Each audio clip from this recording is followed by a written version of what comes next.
Today we are going to present you the topic called verb to be, past simple. First, I have a question for everyone here in the room. What do you think is better, to live thinking about things in the past or to live in the present? What do you think is better? To live in the present. To live in the present. I think to live present because you need to live the moment. Exactly, you have to live more. Next. I think that you need to live in the present, but you always need to live about the past. Yes, thank you. So, yes, so we have to continue, but let me tell you that every person that is going to participate in this class is going to win a chocolate coin. So every time you participate, you're going to get one. So let's continue. Next, please. Next, please.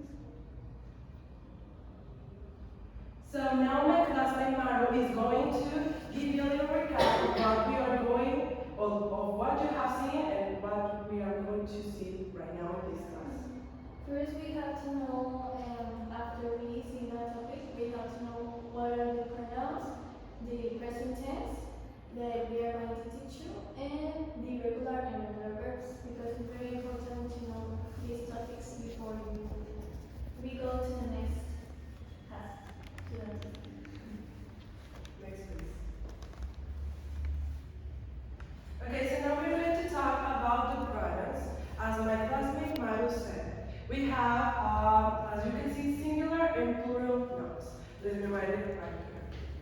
We have the singular and we have the plural. So let's first separate them. The singular pronouns, as you can see, are the ones that talk about one person. So as you can see right here, we have 3 of them that are I, she, I 4, he, and it. And for the plurals, we have only 3. We have you, we have we, and they. So, why is it important to know this? Because to know how to work the verb to be in present, past, or in future, this is the key for everything and anything. Next, please. So, now that we know this, we are going to talk about the verb to be that is in the present. We have 3 of them. Is, are, and I am. We have 3 of them that are separated between the pronouns, and every single one of these work with a pronoun. So we have 2 singular ones that are this one and this one. Anyone that wants to tell me which one of these 4 goes in this one or in this one? Anyone? Okay, Abby, and then is it? And the pronoun she and he with the verb to be is. Correct. And Sophia, can you tell me? The pronoun I is for Correct.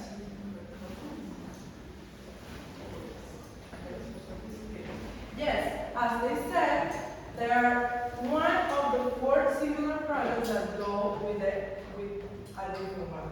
That is this. And as my student Abby told us, and it.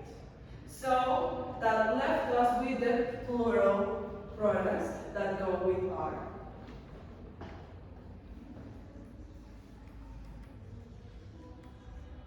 And you. So, before we continue, let me tell you something that is a tip that I think every single student needs to know about it. That the verb is in Spanish is soy o estoy. So, when they have to use soy and estoy.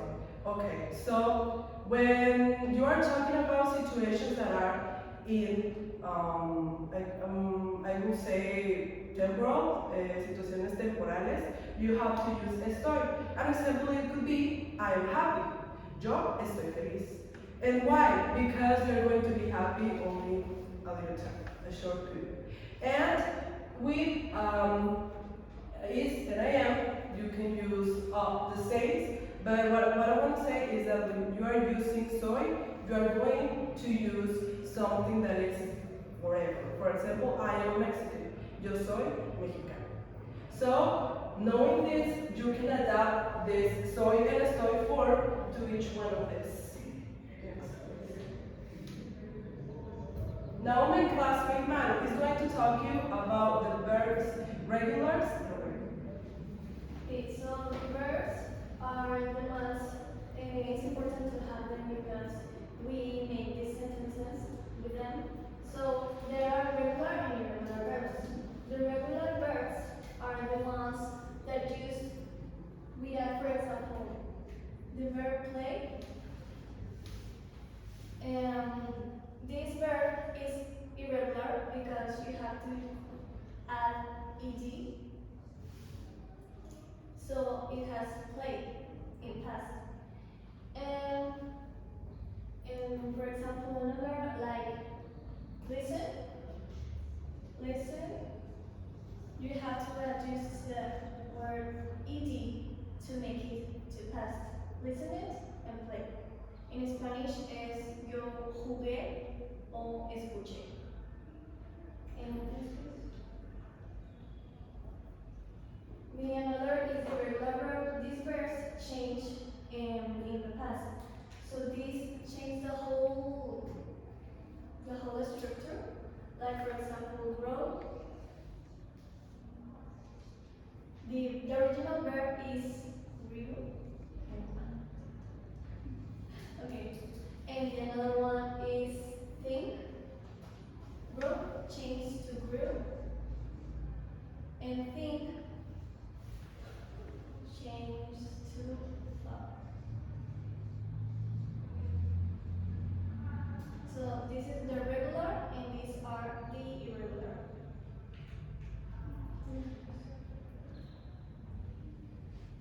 It's important to memorize the second one, the irregular verbs, because they don't have a structure that, for example, will be the regular verbs that if it's a consonant or a vowel. In this case, you have to memorize it. It's the only way that you can know the irregular verbs. And also we wanted to add it right here because they are in past and are the ones that we have to use when we are talking in past. So now let's go to the verb to be past tense. So anyone wants to help me read what it says right here, please? Yes. We can use the past simple of the verb to talk about situations and states in the past. Yes, thank you. Okay, so let's continue. As he said, the verb past is for every situation that already happened and that is complete. Next, please. So let's do the same that we did with the present. We have two forms of past tense. In the present, we have already three, is, are, and I am. But in the past, we only have two. That is was and were. Any questions so far? No. Everything is clear? Yes. Thank you. Okay, so we have two of them. We already know which ones are the singular and the plural pronouns.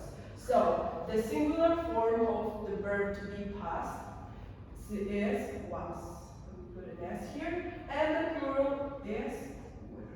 What does that mean? That these ones, you are going to use it with this. The structure of these ones to use in a sentence is going to be always first, the pronoun, and second, the verb to be in past. Next, please.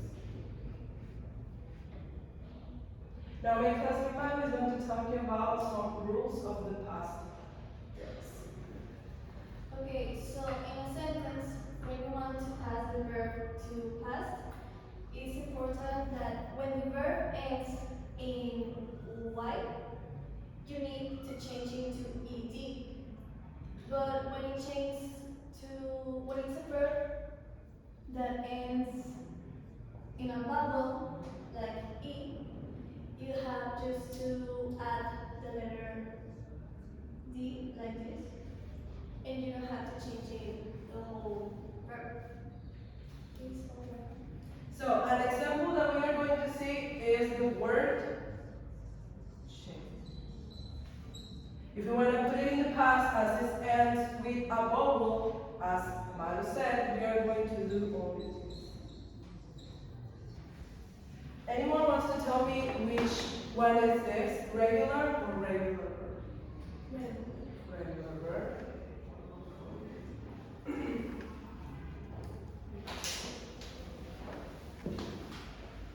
Next, please.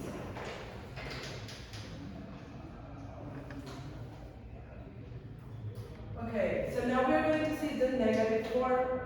The negative form, we have an important word that we are going to use here, that is the word. This word plays an important role in the negative form. So it says here that the negative to be can be made by adding the word not after the verb to be. In this case, it can be was, not. And another way to use the was